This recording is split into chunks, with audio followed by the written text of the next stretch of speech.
విజయనగరం జిల్లా బాడంగి మండలం గొల్లాది గ్రామంలో జరిగిన తండ్రి హత్య కేసులో నిందితుడైన కుమారుడిని పోలీసులు అరెస్ట్ చేశారు. డీఎస్పీ భవ్యారెడ్డి తెలిపిన వివరాల ప్రకారం 2 రోజుల క్రితం రాము అనే వ్యక్తి మద్యం మత్తులో తండ్రిని పదునైన కత్తితో తలనరికి చంపాడు. నిందితుడు మద్యానికి బానిసై నిత్యం భార్యను కూడా హింసిస్తున్నాడని డీఎస్పీ పేర్కొన్నారు. ఈ కిరాతకానికి పాల్పడిన నిందితుడిని పోలీసులు అదుపులోకి తీసుకున్నారు.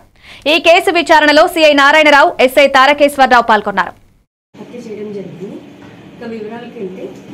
సుమారుగా సాయంత్రం 4 గంటలకి ఈ నెల 1న అతను మామూలుగా మందులకి బాగా బానిస అయి ఉన్నారు.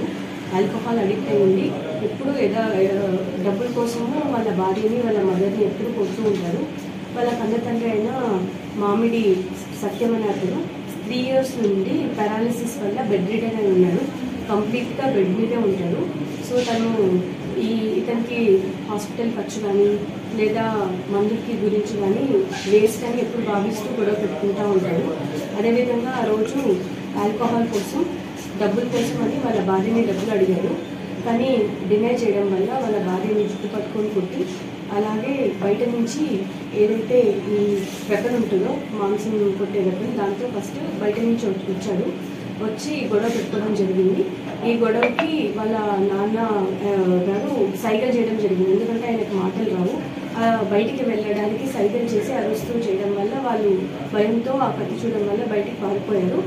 ఈ లోపల వాళ్ళ నాన్నని తోసేసి అతని ఈ నెక్ని 3 weapons యూజ్ చేశాడు.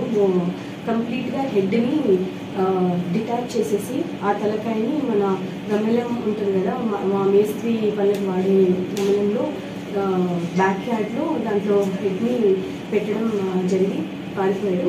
ఈరోజు మనం మొబిలి సిఐ గారు అలాగే బాడంగి ఎస్ఐ గారి ఆధ్వర్యంలో అతన్ని అరెస్ట్ చేయడం జరిగింది. So today will arrest and take into custody. Print and electronic media వాళ్ళకి గుడ్ ఈవినింగ్. సో ఇది ఒక